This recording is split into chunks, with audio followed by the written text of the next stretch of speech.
जरूरी है। दूसरे नंबर पे मालिश, जो शरीर की मालिश है, तेल लेके नारियल का, चिड़चिड़ापन नहीं रहेगा, स्ट्रेस नहीं आएगा। दांतों की वर्जिश आपको लगती है कि दांतों की वर्जिश हो रही है, लेकिन वो सारे शरीर की वर्जिश हो रही है, उससे बॉडी में ब्लड का सर्कुलेशन अच्छे से दौड़ेगा। जो यूट्रस में जो बालक है गर्भ में, वो ज्यादा विकसित अच्छे से हो पाएगा। ये चीज ध्यान रखना। दातुन पहला टिप है, सुबह उठने के तुरंत बाद जैसे पानी पी करके हम करते हैं तो वो करिए, दातुन जरूरी है। दूसरे नंबर पे मालिश, जो शरीर की मालिश है, तेल लेके नारियल का, बादाम का, जो किसी की समर्थ है, कोई बंदिश नहीं कि ये तेल लगाओ, ये ज्यादा लगा ला नहीं, क्या करनी है, पहली एक्सरसाइज मालिश है, और उससे पहले मैंने बताया दातुन। तो ये दो बातें होगी। तीसरी बात नहाना रगड़ के, रगड़ के जो माता बहन नहाएगी उनको शरीर से टॉक्सिन्स निकलने के जो रोमकूप है खुल जाएंगे अच्छे से। एक और भी बात होती है, जो रगड़ के गाएगा, गाना यानी सिंगिंग, आप गाते नहाते नहाते गाइए, बहुत अच्छा बाथरूम सिंगर जैसे करते हैं आप, अच्छे गीत गाइए, खुशी के गीत गाइए, सुकून के गीत गाइए, रोने वाले नहीं कि मैं लुट गई मर गई, ऐसे गा के गाओ। गाने से श्वास फेफड़ों में ज्यादा जाएगी, फेफड़ों की हरकत ज्यादा होगी। जितनी फेफड़ों की हरकत ज्यादा होगी, जो बालक जीवन पनपने वाला है वो या बन रहा है, वो लोग गलत है। उनका किसी की निंदा नहीं, किसी की ज्यादा ऊंच नीच नहीं, ना ज्यादा किसी से वैर, ना ही ज्यादा ईर्षा, जलन, जेलसी, ये चीजें आपके दिमाग में तो हैं, वो बालक को भी असर करेंगी। क्यों? क्योंकि जैसा आप सोचते हैं वैसा बालक के ऊपर इंपैक्ट पड़ता है। अगर आपके हाथ में दर्द है तो बालक के भी हाथ में दर्द होगी, अगर आपकी पीठ में दर्द है तो बालक की भी पीठ में दर्द होगी। जुड़ा हुआ है सब कुछ। आप दो नहीं है, आप एक हैं। जब तक नहीं होता दो नहीं है, ये एक है। दो दिल एक जान, ये चीज ध्यान रखना। ये बातें आपने समझ ली। क्या सोचना है, किसी चीजें पेट साफ करने वाली होती है, जैसे त्रिफला हो गया,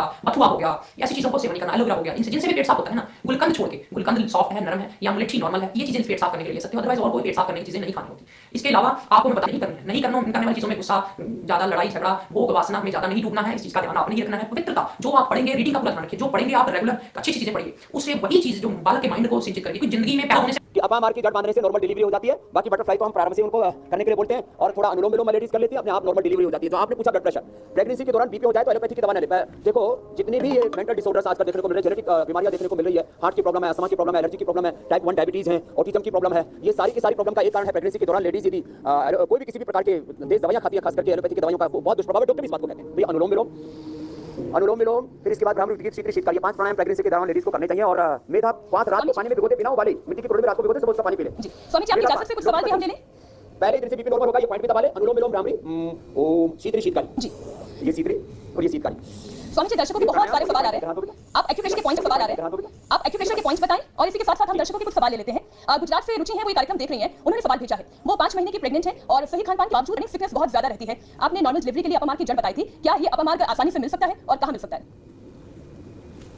ये पूरे देश में मिलता है। चिपचिटा, अपामार्ग, उल्टा काटा, कई इसके नाम बोलते हैं। आपको कई बार मेरे कार्यक्रम में दिखाया हुआ है, फिर और भी दिखा देंगे। जो है वेट बढ़ने का भी जो कारण है, एक तो थायराइड है। देखो मैं पॉइंट बता रहा था, ये तो स्ट्रेस के लिए बता रहा था, हाइपरटेंशन के लिए, और ये थायराइड के लिए। ये पॉइंट भी दबाएं, ऊंचाई करें, और उनको लौकी का सूप, लौकी का जूस लेना चाहिए, उससे उनका वेट एकदम कंट्रोल हो जाएगा। और त्रिफला का पानी पी लेना चाहिए। त्रिफले का पानी हानि रहित है, ज्यादा खाएं, हरी साग सब्जियां ज्यादा लें, और अनुलोम विलोम प्राणायाम से ये पॉइंट भी दबा लें। जिनको प्रेगनेंसी के दौरान थायराइड की भी प्रॉब्लम हो जाए तो ऊंचाई जरूर कर लें। ये मैं लेडीज के लिए बहुत जरूरी है, ऐसे भी कॉमन प्रॉब्लम होती है, सब करो।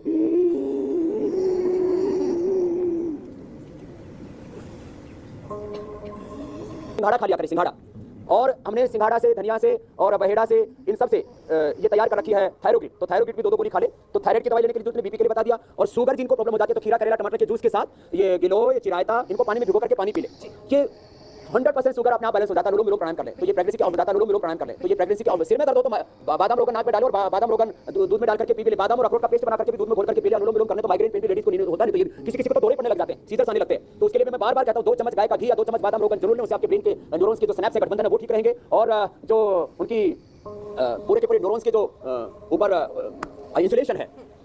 और लौकी का जूस, लौकी कड़वी नहीं होनी चाहिए। व्हीट ग्रास, एलोवेरा, लौकी का जूस इंस्टेंट, माने जैसे व्हीट ग्रास पिएंगे, तीनों पी सकते हैं, एक भी पी सकते हैं। इनको मरने नहीं देता है। और जिनको संतान नहीं होती उनको संतान हो जाती है। तो शिवलिंग और पुत्र जीवक ये 1-1 ग्राम कंटिन्यू लेते रहे। थोड़ा शतावर का पाउडर ले ले 1-1 ग्राम, तो चाहे प्रीमेच्योर डिलीवरी नहीं होगी और किसी भी तरह से गर्भपात का खतरा नहीं रहेगा। इसलिए बता दिया, बहुत खा लेती है। तो ये तो प्रेग्नेंट लेडीज के लिए बहुत जरूरी वाले अभ्यास हो गए। और वेट बैलेंस रखने के लिए ये अभ्यास, अर्धहलासन 1-1 पैर से, पादवृत्तासन और द्विचक्रिकासन 1-1 पैर से। ऐसे 2 अभ्यास तो बहुत आसान है ही सो है। और इसमें